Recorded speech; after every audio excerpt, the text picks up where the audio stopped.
Welcome to the Massive Passive Show, where you'll hear serious discussions about everything real estate investors encounter building their portfolios. Many radio shows and podcasts talk about real estate investing, but the hosts of the Massive Passive Show actually do it. Sit back and relax and learn about becoming a massive passive deal maker. Good morning and welcome to the Massive Passive Show. This is James Haney, and we have a very filled show today. So if you're able to, you want to listen and take some notes here. Our show today is going to be about rehabbing. I have one of our co-hosts, Pat Reisinger, here this morning. Good morning, Pat. Good morning, James. Good morning, Hal. How you doing? Howdy, howdy. So, like I said, we're going to be talking about rehabbing, and when we were looking at the schedule and determining what we were going to be talking about today, I knew that I had to bring Pat on because I think Pat's been rehabbing since, what, the 1800s? No, I'm just kidding. Well, I think I was 12 years old when I started my first rehab. No, Pat's been rehabbing for many, many years, and he has tons of experience, and so I'm going to get into that brain of his and get some experience, pull some of that out. We're going to talk about, because rehabbing is a big part of investing. This is an investor's radio show, and rehabbing is a big part of that. And so we're going to break this show down into three segments: the pitfalls of rehabbing, successful rehabbing, and then we're going to wrap it up with how to not over rehab and do the right rehab for that job. But before we get in, really quick, I want to let you know, for anything that we reference to, whether it's vendors, our upcoming events, you can find all of our information at LoneStarREIA.org. And REIA is REIA. So that's LoneStarREIA.org. And there'll be two things you'll see on that page. You'll see Greater Houston REIA and you'll see Alamo REIA. Greater Houston is obviously Houston. Alamo is San Antonio. So if you want to see everything that we have going on, LoneStarREIA.org. And speaking of those two REIA locations, Greater Houston, we have our next monthly meeting coming up next Saturday, April 9th. It's every month on the second Saturday. Got a wonderful show. We have a property tax protester coming in to give the tip of the month. So they'll be speaking for a little bit. If you're a wholesaler or you have a deal that you are looking to sell or need partner or funding or a contractor, bring your deals. We do something called Deal a Minute. We also have haves and wants. So that is next Saturday, April 9th from 8:30 to 12. LoneStarREIA.org has all that information for you. And then Alamo REIA in San Antonio, we meet on the second Tuesday of the month. And our next meeting is April 12th, and we'll have the legendary Tom Berry. He'll be speaking on how to build a portfolio fast and successful and how to scale. So that's what we have upcoming. We also have a couple of focus groups. We have a women's group that meets on a monthly basis, and then we also have a landlord focus group that meets as well. Again, get all of that information, LoneStarREIA.org. So let's jump right in to our first segment, the pitfalls of rehabbing. We've all seen those TV shows, and they make it seem so easy. I don't even watch them. I watch them for entertainment. Yeah, that's what it is. It's entertainment. And you laugh a lot, right? I do. Yeah, because they make it seem so easy. But and there's a lot that they don't show you. Like easy things. There's lots of things that you can overlook. And there's things that can cost you money. And there's also things that they overdo, which we're going to talk about in the third segment. But we really want to get you on the right path. And so the first thing we want to talk about, how to avoid some of the pitfalls.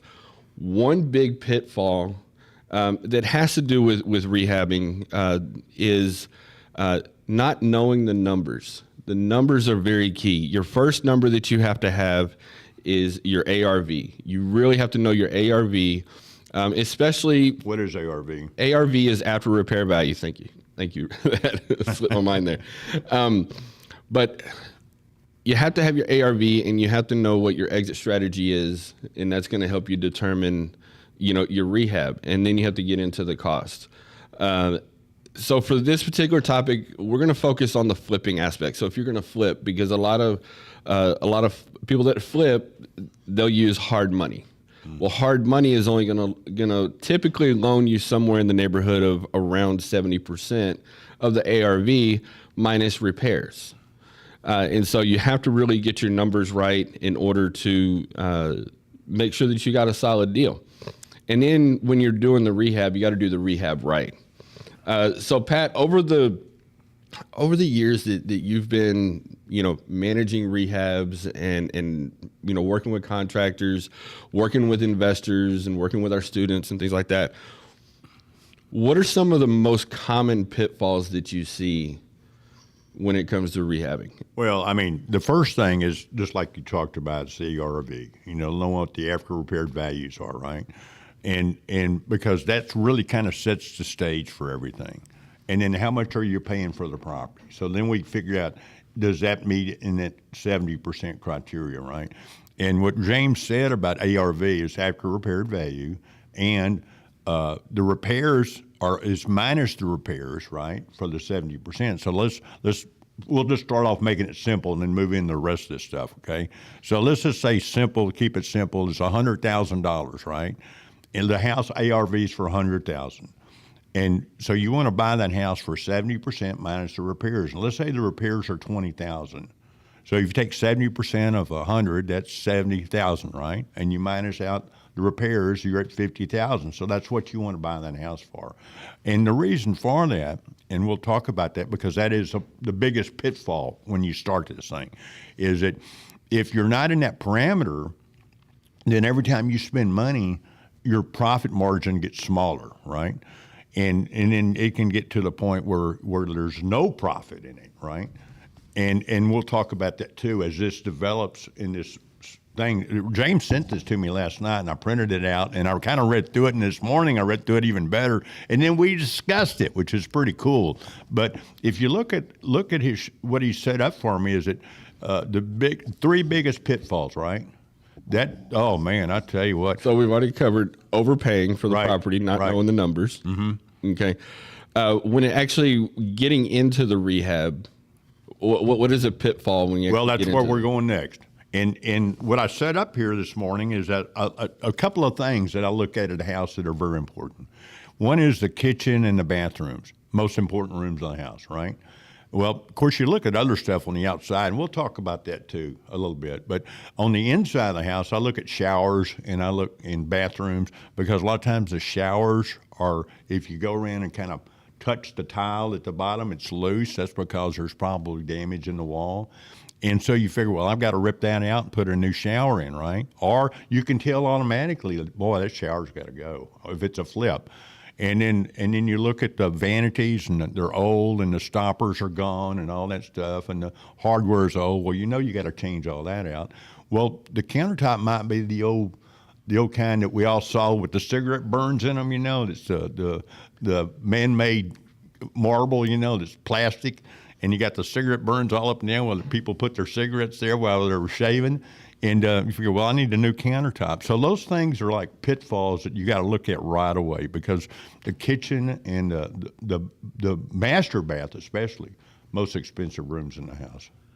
What about taking on too big of a rehab early on? Yeah, I highly suggest that if you're new, and which is 85% everybody in this business is new, is stay with the $250,000 houses, because they're going to have the tighter repairs, the least repairs, to get them up to speed. Because if you're doing a $500,000 or $800,000 house, I mean, you got a lot of work there. Okay, and because if you're starting out, you need to. I always say, learn to crawl before you walk. And then when you walk, and then you need to walk for a little ways before you start to run.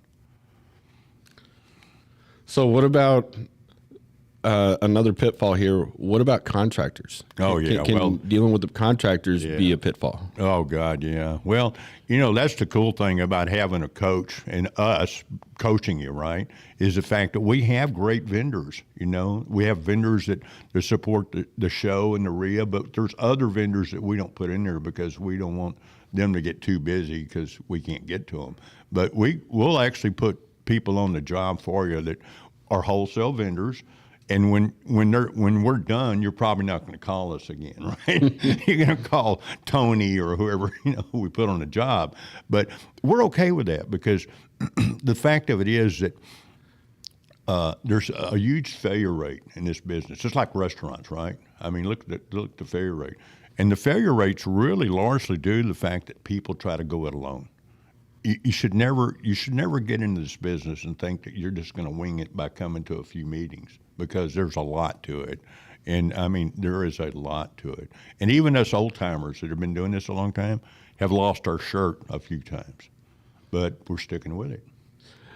Yeah, even the most experienced people that are doing this, they've been doing it 20 years, 30 years, 50 years. Every property is different, and then people their processes, over time, they get laxed, or maybe there's something that they're going through. They're going through transition, like they don't have a project manager right now, and so they're managing the projects.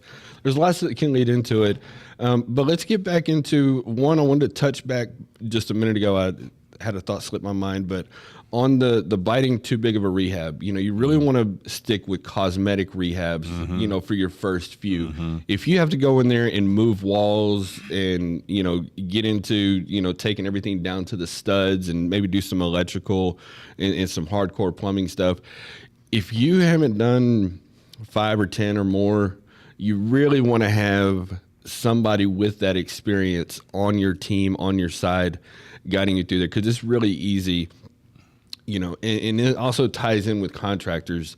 You definitely have to have the right contractors in there. I've been in the business 9 years. I'm a baby compared to, some of the people that I'm around, but been in the business 9 years, and I can't tell you how important it is. You have to have the right contractors, because it's just like running a race, It's not necessary. It's not always about how you finish. Of course, you want to win the race, but the biggest impact is going to be how you start. If you start off slow and everybody's getting that huge lead, you're really going to have to work super hard to catch up to win that race. And it's the same thing with a contractor. If you have a contractor that's in there, from the beginning, he's playing games, he's dragging his feet, he's not living it up. You got to get the right guy in there. Well, can't stress that enough. Yeah, I've got to kind of stop here for a second. The thing about the contractor is really more to do with you. It's your planning, right? I mean, if you don't have a scope of work, then the job is pretty much like haphazard anyway, right? I mean, the whole idea is to go in and we develop a scope of work. What are we going to do? We start on the outside and we walk around the house. What do we need to do? Is there a gas meter? No, there's not a gas meter. That means I've got to have that in my list. I got to get my plumber to pull a gas test. Well, that's $450, $500 for the permit. So that's in my scope of work, right? Because in scope of work, we put down what we estimate the repairs are going to be, so that we know kind of at the end of the day on this Excel spreadsheet if this is a $45,000 rehab or it's a $80,000 rehab, right? Because just going in there guessing it and not writing it down, you'll be a failure. I mean, you'll be a failure every time. I always say people that do paperwork in this business win. And if you're not a paperwork person, you better find somebody that can, right? And keep that stuff straight for you, because on a let's say an average, even a little cookie cutter one may take you 2 months right now, the way the economy is, right? Getting materials, getting people on the job, because they're so busy that, a lot of these crews are having to kind of jiggle around to get you done because they want you as their client, but they have, 3 or 4 other people pulling on them too, right?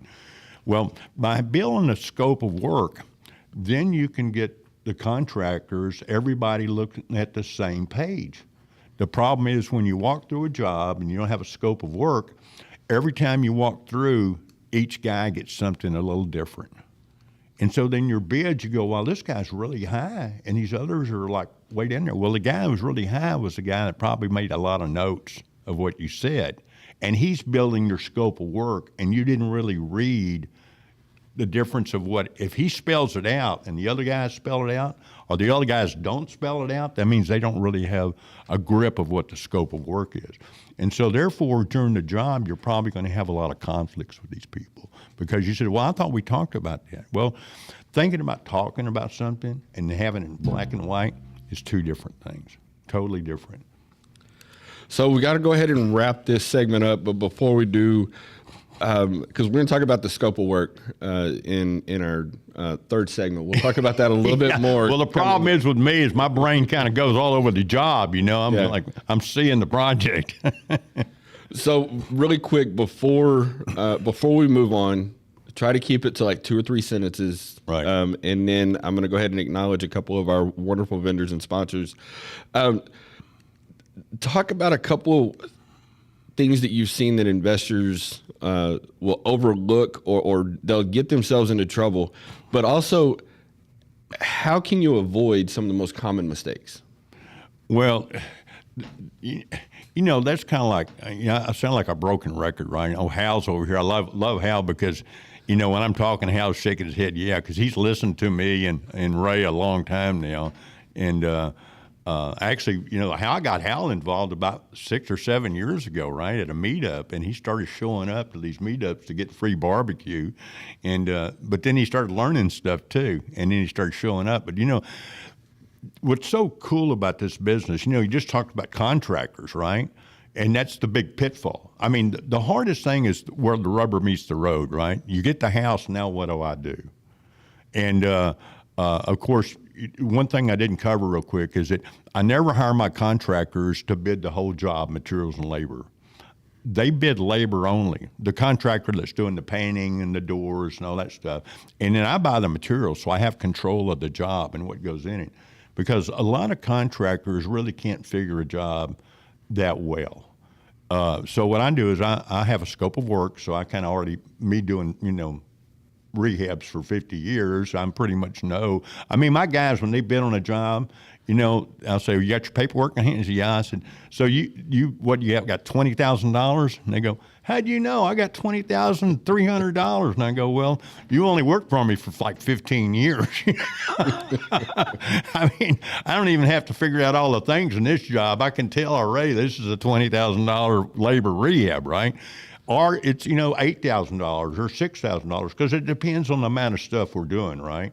I mean, you may get a house that really just needs some paint, and cleaning up and a little bit of landscaping outside, and it's a done deal. But biggest part of them are not going to be like that because if that house looks that good, the price is probably out of your league, okay? Yeah.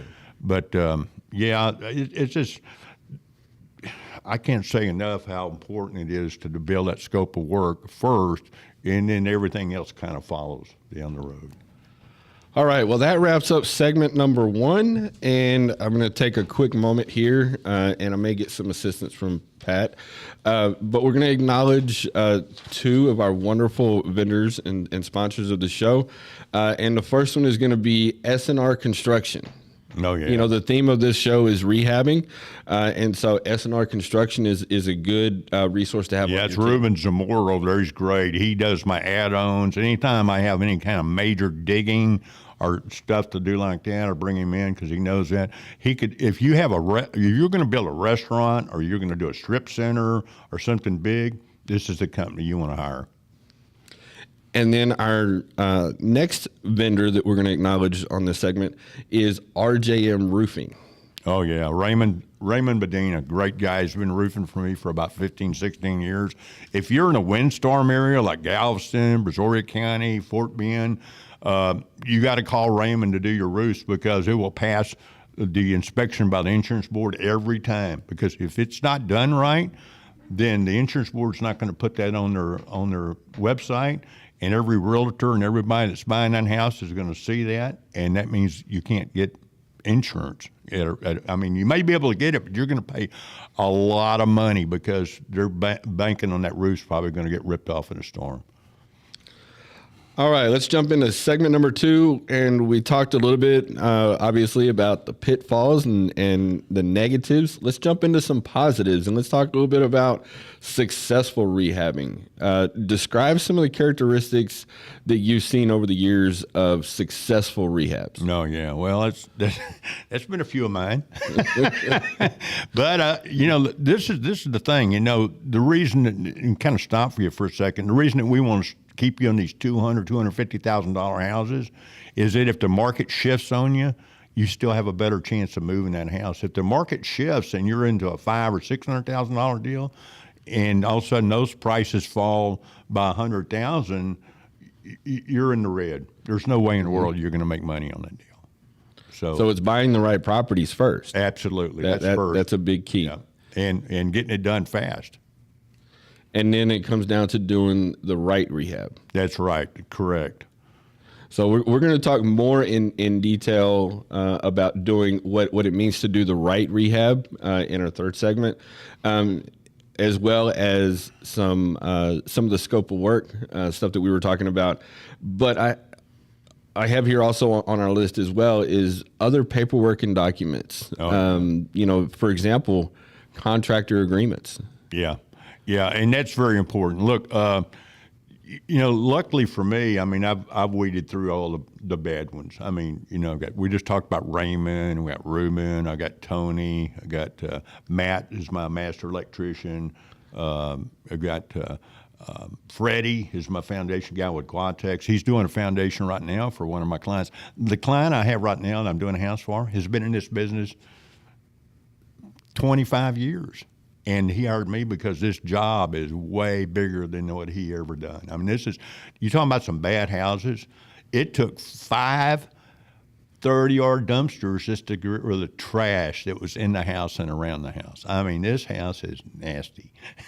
Sounds like it. If it needs that many dumpsters, many roll-offs, and I plan on bad. Plan on us bringing the students, and hopefully, I'll be doing this job when we do the bus tour.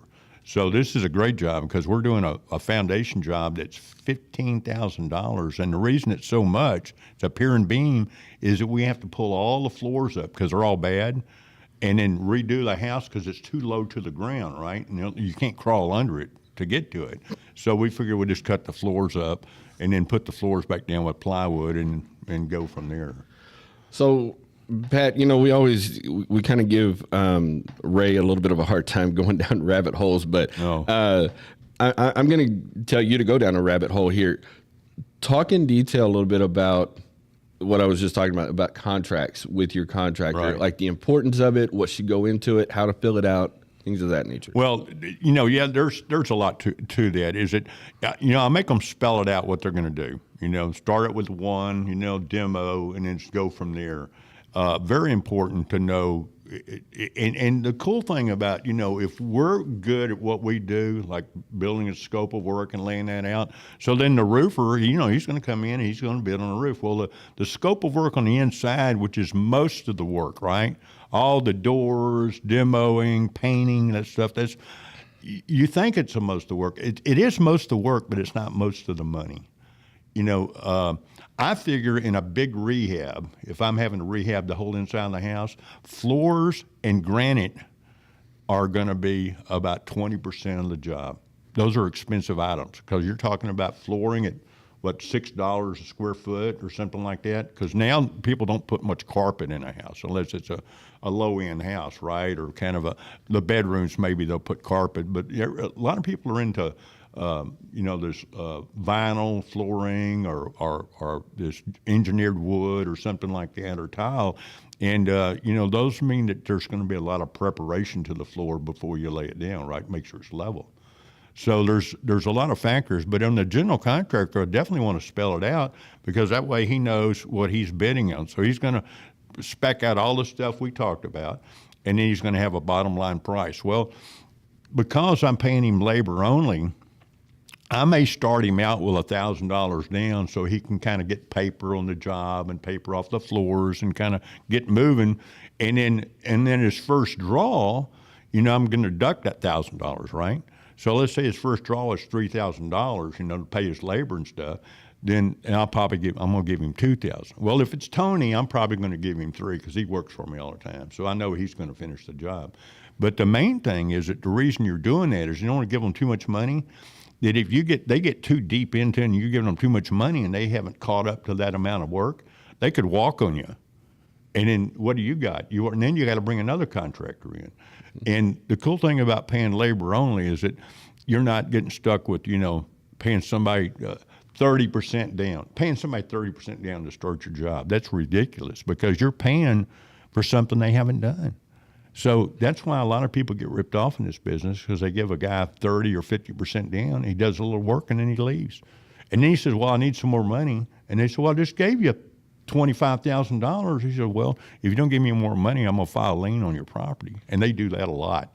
So you need to listen to us and hire us to help you on your first deal. And you spell out all the payment structure, the payment dates, when they get paid, how they get paid. Mm-hmm. You spell all that out in your original contractor agreement. Do. And the other thing is you always want to have, one thing I provide my clients and our clients now is release of lien forms. And the other thing is before you give them the first check, you always want to make sure you get their 1099 information. Because if you've already paid them off and you try to get that, you can't catch them. They just won't catch up with you because they go, well, man, y'all do that, I'll have to pay taxes. Well, guess what? I can still turn them in, and the IRS can still go after them for not reporting their income. But, you want to, that goes back to paperwork, being, good with your documents. So, Pat, you said something when you first started going down that rabbit hole. You said a word, and then you just kept going. But that word stuck in my mind, and that was prep. Yeah. And talking about, prepping the floors, prepping the walls, and everything like that. That is really important. You got to have your guys, your workers at your job site. For one, when I'm running a rehab, that's my job site. Mm-hmm. And I let the guys know that it's my job site, and they're going to know that from the very beginning. And what I say has to go. I'm going to let them do their job, but they're going to do it, to my satisfaction. Right. And prep work, a lot of guys don't like to do that. It's tedious, it's time consuming, but it's absolutely necessary. Well, the end of the day, your prep really defines how that job's going to end. Okay. Like Tony and Jose worked for me for 12, 15 years. And the first thing I do is I make sure that they buy. That's why I give them a draw just to go ahead because they got labor kind of getting going right before they even get labor later, like a week later when they're asking, or 2 weeks later when they're asking for a draw. Is I want all those floors masked off, okay? Well, people say, well, are you going to replace them? Well, on the tile and all, no, I probably won't. It's probably good, okay? If it's a vinyl floor or something like that and there's nothing wrong with it, yeah, I want it taped off because just a little paint spill and now I got to buy a floor, okay? Or dropping some tools on and scratching something, now I got to buy a floor. So the best thing to do is prep it right then. The other thing is when the job's over, you sweep all the stuff up on the paper and then you throw that away and then you pick the paper up and everything looks just exactly the way you started. So if that floor is really clean when you started, it's going to be really clean when you leave. So then you don't have all that labor to clean up paint that's on the floor. And if you get paint and grout, that's a real problem. Yeah, I've been there, done that. Or paint on your carpet that you were going to save, right? Yeah, there's been many times that we've had to go back and we'll get some acetone or something, and we'll be acetone in a rag or hot water in a rag. Yeah, maybe one of those green things you use in the sink to clean your dishes. Yeah, kind of scrape that stuff off. So yeah, prep work, and if you really think about it, if you're prepping right, taping off windows, taping off the floor, and you're prepping right, it goes back to the paperwork we were talking about. That if you don't have the right scope of work, you don't have the right contract agreement, you don't have the right paperwork set up from the beginning, you're setting yourself up for failure. Right. Same thing if you don't prep the job site right, you're setting yourself up for failure. Real quick while we're talking about that, I mean, I kind of talk about the floors, but I'm a real stickler about bathtubs. I go in and make them, I get some heavy-duty cardboard, and I cover up a bathtub because all they have to do is drop a hammer on a bathtub and chip it. Guess what? You can't repair that tub, make it look right. I mean, if you can maybe paint it, if it's a hole or something, and you can get somebody to paint it, but paint will only last so long, and people use abrasives on it, and then they move out, and you got to redo that tub again, right? But if you're flipping a house and you chip it, you just have to jerk the tub out and put another tub in. So then that costs you $120 plus the labor that the plumber is going to charge to pull that tub and put another one in. So that tub when you first put it in cost you $250. Now it's going to cost you $700. So I got kind of a third grade level question here for you. We mentioned those wonderful TV shows in the beginning. They show you, their version of a successful rehab in 30 minutes. In 30 minutes or an hour, a 5 or 6 or 10 week job. They show it to you in an hour. Mm-hmm. But realistically, let's just say that there's a new investor or somewhat seasoned, somebody who's been in it for a couple of years, done a few rehabs. What should really, in a real life example, what should a successful rehab look like? Well, it should look like money. Matter of fact, that's what I put on that question when you did. I did the S with the two things. That's what it looks like. It looks like, look, this is a guy that I met when I first started doing the wholesale business or working with wholesale, people, is Willie would just say, if I would live in this house, then I'll sell this house. In other words, if this meets my standards, then I'll sell this house every time. If you like that house, if you really liked that house, and all your guys finish it and say, man, I like this house, you're probably going to sell that house. But the thing about it is, then there's another catch. Did I overdo it? Did I put too much into this house? That's the big thing, and we'll talk about that in a few minutes about falling in love with the deal, right? So there's so much. I mean, when we talk about this stuff, you lay this out and we look at it, but in the reality, when we start talking about it, then all this other stuff floods in, right? Mm-hmm. Because we've all been doing this for a long time. So it's really hard sometimes to define just one little point. But the whole point is that you've got to rehab them, and the paint's got to be a good paint job. You can't have runs on the trim, where they let paint run on it. That's unacceptable. And so there's a lot of things that as the boss of your project, you need to be out there looking at it. Now, you can't overlook it. You can look too hard at stuff. So when you go in the room, look at it like a big picture. And if the picture looks good, it's probably going to look good to everybody else. Yeah, and another thing is, it doesn't matter how many rehabs you've done, whether it's 300 rehabs or 3 rehabs. Every property is going to have its issues, and you're almost all the time, unless you're really super conservative with your numbers, you're almost always, probably over 90% of the time, 95% of the time, you're going to go over budget, and it's just, the main thing is, one, you have to make sure that you minimize that, mm-hmm. Because things are going to happen out of your control. You're going to get in there, you're going to find a surprise. You're going to get in there, open a wall up and find a surprise that, may cost you a few $100s to a few thousand. But again, you got to have that factored into your numbers. Mm-hmm. But again, you can only factor so much into your numbers, and you could still find something that's going to, come out. And then things are going to happen on the job. A successful rehab, to me, is something that's minimized. If you go over, if you keep it within about 10% or 15%, mm-hmm. no more than that, it's good. The job got done relatively on schedule. It was a 6-week job, and maybe it took 6.5 weeks or 7, or maybe it took 5.5. That's good. What you don't want is a 5-week rehab to turn into 14 weeks. That's right. and a lot of that can be spelled out going back to the agreement to making sure that, you stay on schedule.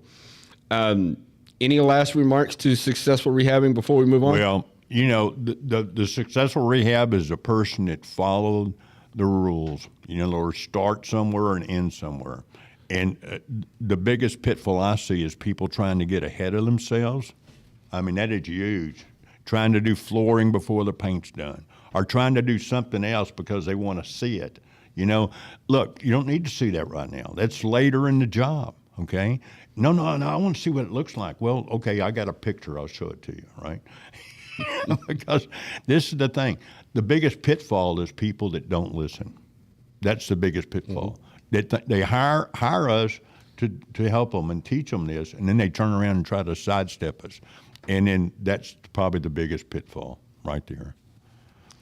Well, awesome. Hopefully you got some good information there. And I'm loving this show. I wish this particular topic, I mean, we can spend all day on this. All weekend on it, But the fact of the matter is we only got a little bit less than an hour, so we got to move right along. I got to acknowledge two more of our wonderful vendors and sponsors of the show, and that is Tom with Goosehead Insurance. Oh, he's you huge. Always want to have your properties protected. If you're doing a rehab, it's a vacant property, you have a dumpster out there, you have crews coming in and out, people are watching that property, you want to have the right insurance. Well, and he's honest. I just had a client, I finally got her out of this deal, but the insurance in the windstorm area that the insurance agent, the hard money lenders, it's $3,000 for that insurance. And Tom said, no, it's not. It's like $2,100. So here she's already been ripped off $900 because it was an insurance agent she didn't know and knew she was a newbie. All right, and so that's Goosehead. Again, protect your property, properly insured in case something happens. And then we have Hal, which we have talked about a little bit today, but can't say enough about Hal. He is with Bayou City Techs. If you have anything that's website related or tech related for your business, Bayou City Techs is the way to go. There's times that I've had to reach out to Hal, and he's taking care of the issue right there on the phone. God, I had trouble with AT&T, and he helped me get through the problem. Matter of fact, he helped me reset my password twice, and then we did it again yesterday. After he taught us how to do it, it was easy. So again, if you need a website guy or tech support, Bayou City Techs, and again, I can't believe I forgot to mention this throughout the show so far. I mentioned at the beginning, but LoneStarREIA.org is the hub for all of it. LoneStarREIA.org is the hub for all of our information. So it used to be Massive Passive. That's no longer around, right? It has links to everything. The REIAs, the radio show, the YouTube, Facebook groups. It's got everything at Lone Star REIA. We simplified everything and made it easier. So let's go ahead and jump right in. We're really quickly running out of time here. Segment 3 is how to not over rehab a property and do the right rehab. Really want to get into this. Is a good topic. This is under the pitfalls segment is not doing the right rehab. And one of the key things that you need to have if you're rehabbing a property is, in addition to your ARV/after repair value, what is your exit strategy? Yeah, very important, isn't it? Yeah. Know what this house is going to be. Is it going to be a rental or is it going to be a flip? Well, the thing about it is exit strategy, what we want to do, if it's a flip, right, it's easy. You're going to rehab it with hard money and then you're going to sell it and then somebody else is going to have it, right? But if you're holding it, then your exit strategy has to be put into the deal in the beginning. Well, even then, there's a couple of strategies there. You have different degrees. Before we used to say, you have flip grade rental, flip grade repairs, or flip grade rehab, and then you have rental grade rehab. But now there's more. There's short term rentals and Airbnbs that even though technically it's still a rental, you still have to rehab it like you would if you're flipping it, it needs to be nice. Yeah. And people are going to live there for a weekend or a week or a month, But, how to not overdo a rehab is know your exit strategy, and then you got to know your competition. And what I mean by competition is not the other flipper in the neighborhood, not, I'm talking about the other properties. What is active, what is pending, what has sold, and really diving into your due diligence, and that's going to help you with your exit strategy also. But knowing the competition and what the demand is in that neighborhood of that property. Here's a really big one. You touched on it as far as if it meets my standards and I'm going to live in the property, then, this is going to sell. But you got to be careful how you view that too. Yeah, you can overdo, and that's the big deal. I had a partner did that. He was a millionaire, and he kept, oh no, we'll get our money back. We'll get our money back. And I said, no, we didn't get our money back. And the other thing is the market will shift on you. That's what we talked about earlier. Because if you're in these higher end deals and the market shifts, you're in big trouble because you've over repaired, and now you're not going to recoup any of that money that you put into it. Matter of fact, you're going to be in the red big time. Yeah. So you've got to be careful about not falling in love with this deal. This is not your house. This is a business. Yeah. And you want to fix it up really nice, but you're not going to be like, oh, I want that Kohler toilet, right? Well, guess what? I put Home Depot toilets in, right? And then I put them in some expensive houses. And you know why? Because people don't walk in traditionally and look at Kohler or they see this. You know what they see? They see new. If it's new, it will pass the test every time. So, like doorknobs, I use the Home Depot door passage sets, because they're like $6, $7 a piece, whereas quick set are like twice that much. It does the same thing, right? It shuts, it works. It will last 25 years, the same as the other, but it saved me $7 a door. Well, at $7 a door times 12 is $84. We talked about third grade a while ago. This is called third grade math lesson, right? I put nice lights in that aren't expensive because now they have LEDs, so they all look pretty hot, right? Lights and paint and that kind of stuff sell the deal. Yeah, so know your exit strategy, know the rehab you're going to do, and remember that's not your house. Now, unless you plan on buying it from yourself, and yeah, unless your wife says, "Oh, look, let's buy this one and move out of ours," and then, boy, that happened to be about 10 times with my wife. And go, no, we like our house. And then the other thing is knowing the cost of things so that you can do the right rehab.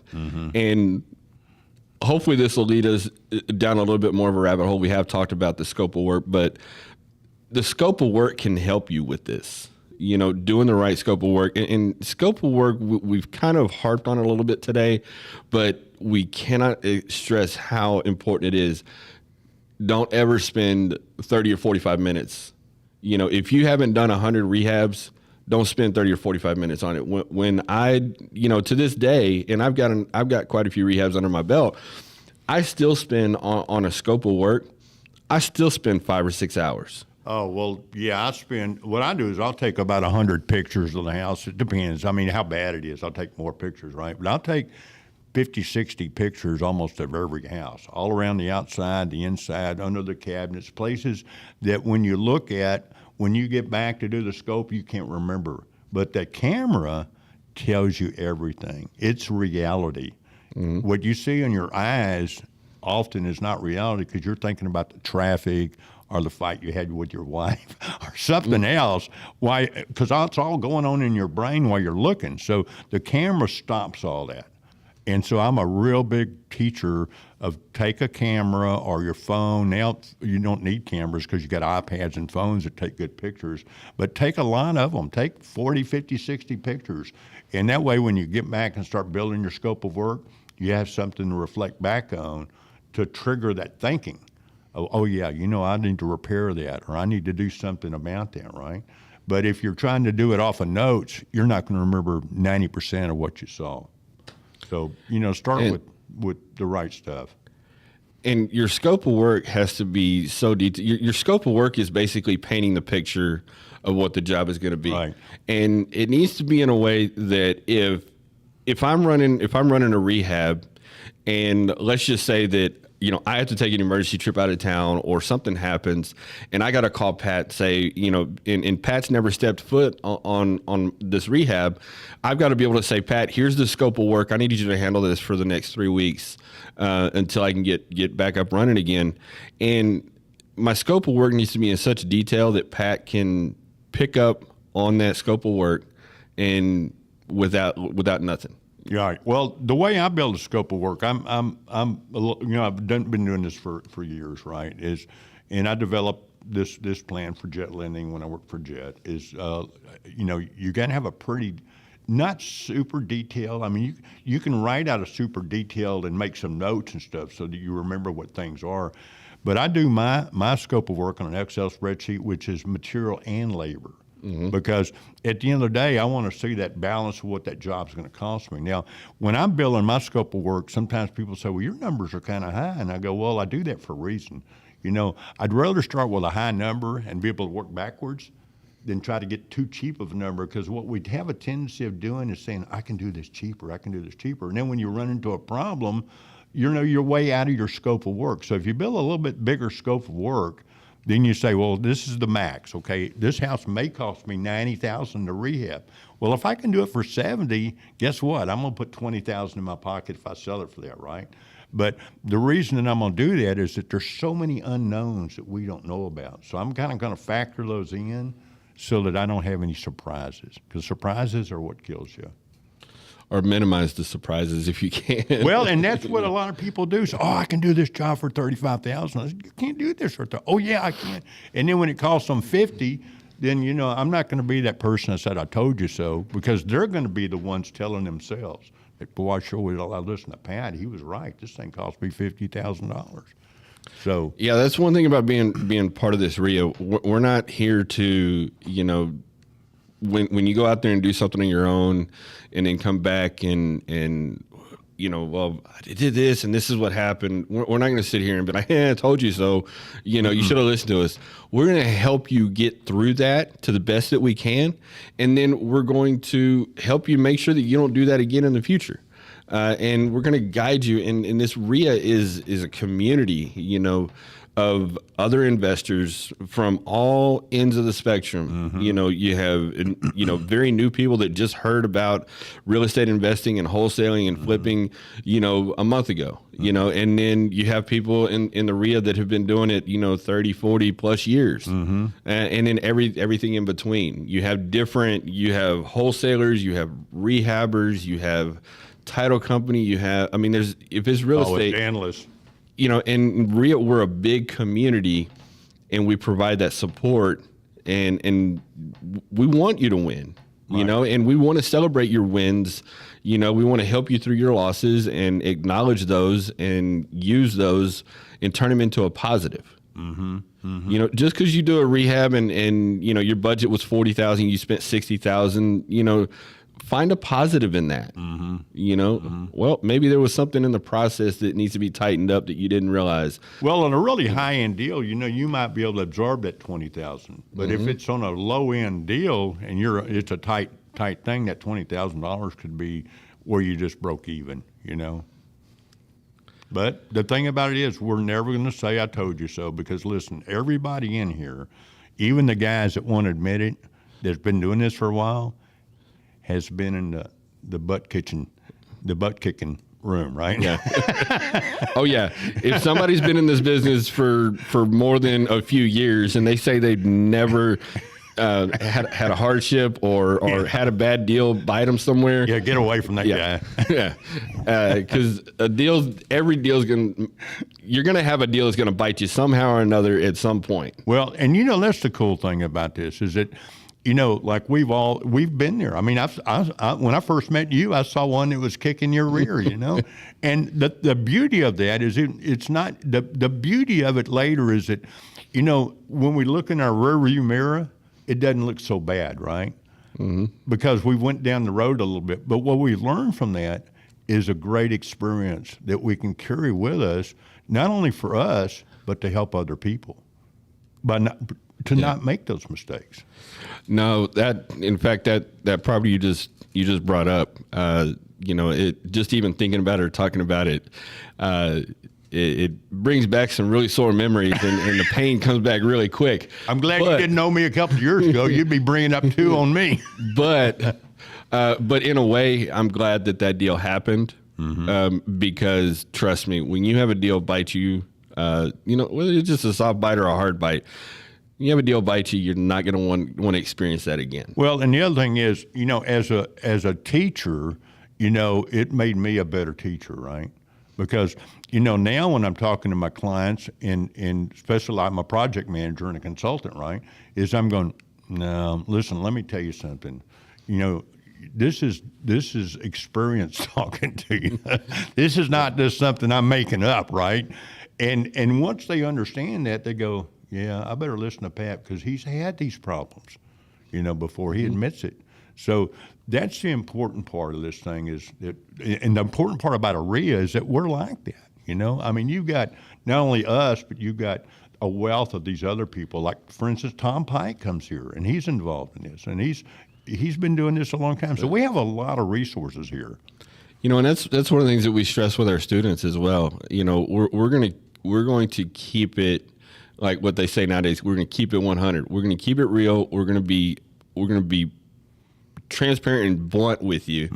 And you're going to make mistakes, but it's about minimizing those mistakes, right, and turning those mistakes around, and helping you get through it. So we're just about out of time. Is there any one last statement? We got less than 2 minutes. One last statement that maybe you think is important that we should have mentioned? Well, I'll tell you what, you can call me or James, and we can get involved in this deal right away. My phone number is on my deal, and yours is in there too, isn't it? Yeah, if you go to lonestarrea.org, there's links to our information, anything that we do, whether it's our Facebook groups or our YouTube channel or our meetings. Right. Well, my company's Residential Rehab Consulting. I'm also a vendor here, and I'm a founding member. You and I and Ray and Nikki started this thing, So guys, that's going to wrap up our show. It was really good show. Like I said, we can continue talking on this for a whole weekend when it comes to rehabbing. Guys, take it easy. Don't go out there and bite off something. Get somebody on your team with you to help you. And be here on April the 9th, right? We'll be here on April 9th on the West Loop. And again, we'll be back next Saturday for the Massive Passive Show. Thank you, Pat. It was a good show. Good job, Joe. Are we still on or?